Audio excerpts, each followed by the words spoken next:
So it's been a minute or two since we last talked about your finances. So in this moment right now, I want you to tell me how much you have in the bank, how much you have in stocks, and how much are you prepaying on your mortgages. And go ahead and let me know in the comments below. And while you're at it, go ahead and leave your bank account information in the comments below. I'll be sure to leave a like on that comments.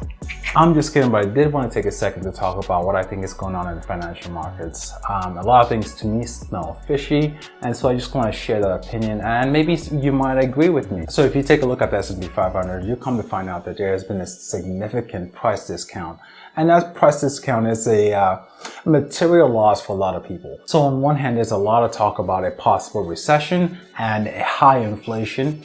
Balance it, however, with the fact that if you look at the fundamentals of the economy, things are relatively solid. You have record low unemployment as a result of a lot of people who have died from COVID, resulting in a reduced population. And of that, at the same time, there's a lot of people who have chosen to specifically resign from working, i.e. the Great Resignation, which further reduced the population of people actually working or seeking to get a job.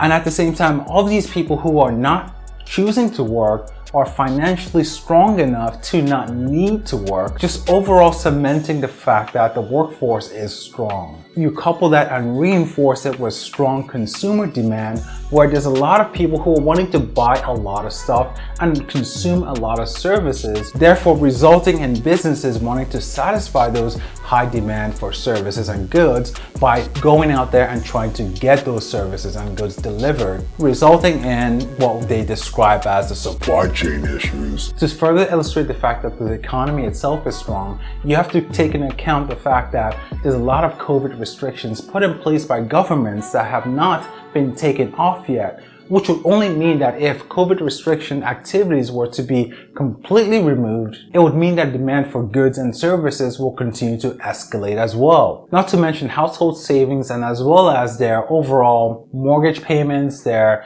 overall comfortability of their debts is pretty solid as well. And if you take into account record low mortgage interest rates has been low for quite some time, where a lot of people have been able to purchase new homes or refinance to a lower locked-in rate, means that the financial health of many households have been relatively stable. All of this is culminating to a point that the financial health of a lot of Americans is very solid. But what the financial class wants you to believe out there is that inflation is going to annihilate everything, that there's a recession about to just kind of blow up and everyone's going to be completely jobless and just begging. Everything's gonna be on fire and you need to run for the freaking hill. So why are they saying this? And by the way, before you say anything, it's not because they want to purposely inflate fears of inflation and a recession to get you to sell off your assets, for you to be worried. And no, it's not so they can use this as an excuse to lay off a lot of people who have, because of the Great Resignation, have now materialized a strong reform in the workforce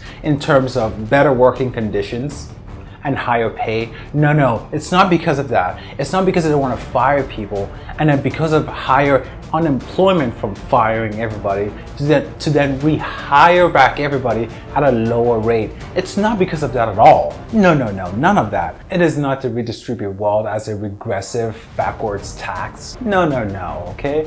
This is clear and simply a supply chain issue. Because of continued COVID fears, even though lots of interventions have been put in place to work around those, and it's been around for a minute or two, that you would think that businesses have gotten a clue that, hey, you know what, we can work around these issues. No, it continues to be the massive delays that it takes to ship one container from point A over to point B. But I will be genuinely honest and say that the Russian-Ukrainian war has contributed significantly to something that is legitimate in terms of saying, hey, things have cost a lot more. But it is not to the level that it justifies the massive sell-off we're seeing in the stock market. And quite frankly, I think a lot of large corporations are absolutely clamoring and happy that this sell-off is happening, because it means they are taking their profits, scaring off all types of retail investors to sell off their assets, to not hold on, and in so doing, cause middle-class Americans to be in dire straits. I absolutely feel sorry for anyone living off of their 401k right now, because a 24% price reduction in the value of their asset line that they're using to live off the rest of their life is just Absolutely disheartening. So this video has been a little disheartening, and I'm here to say, please stay the course, keep on working, or keep building up your business, keep investing and buy the dip. And I also have to add, none of this is financial advice. This is purely entertainment and entertainment alone. But for good reason, I'd say, hey, consider all factors and make a wise decision as to how to move forward. If you're right now fearful and dreading, like what are you gonna do? Here's some of the things I recommend. I say if you're fearful right now, consider your long-term perspective on your investments. You'll likely look back 10 years from now and say, hey, you know what? This inflation, this great recession that's happening right now is actually quite a momentary blip on your radar. And if you hold on, you'll likely come out far greater ahead than if you were to take any action right now to sell off your assets. Here's some things I'm doing to fight off the possibility of a recession and also fight back against inflation. First off, I'm saving in a completely different way. Instead of saving a lot of my money in a traditional savings account, I'm actually doing something different. So first off, rather than save my money in a traditional savings account where it will give me maybe anywhere from 0.5% to 0.75%, and so therefore after inflation of 8.5%, I'm actually losing a whopping 7.5 anywhere to 8%. We don't want that, right? So instead what I would say is have 2 to 3 months of expenses saved up in a savings account. Yes, not 6 months, not 8 months or anything like that. You just want to have enough where in an immediate emergency you have cash on hand to be able to slap off anything. So after you have that 2 to 3 month cash on hand, what you want to then do is, if you have a mortgage, is to prepay your mortgage 2 to 3 months ahead of time. The reason why you're doing that is that your mortgage rates will always be higher than any savings accounts that you can have. So if your mortgage happens to be 2, 3, or 4%, by prepaying that mortgage, you're guaranteeing yourself to save that income by 2, 3, or however much percent your mortgage happens to be. And also what that does is give you the flexibility to adjust in real time. If the economy continues to take a collective dump, you know that not only do you have 2 to 3 months of cash on hand, but you've also prepaid your mortgage 2 to 3 months to give yourself that additional cushion to adjust to whatever's happening in the market. It also goes without saying that you want to avoid credit cards like the freaking plague, right? Don't be putting stuff on your credit card unless you know for absolute sure that each month you're going to pay it off to 0. Use your credit card if you have that discipline to pay off everything to 0 each and every single month. Otherwise, stay the frick away from it always.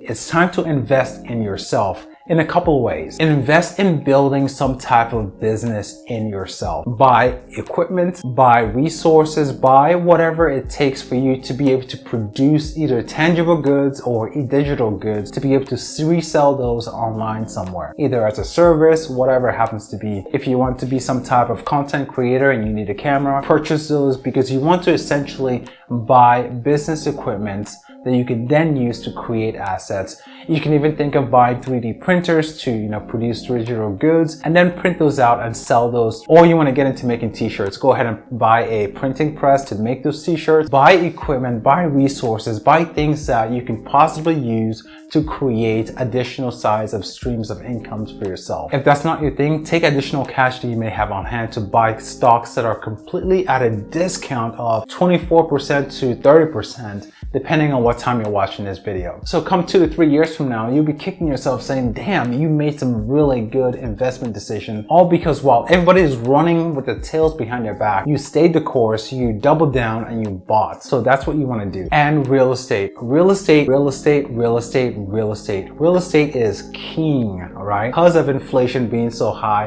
and because of the feds have now increased rates, it means that interest rates have jumped for at around 3 to 4%, now to 5 to even 6%, which is insane. Gone are the days of super low interest rates where everybody was just kind of clamoring to get their houses refinanced or to buy new houses.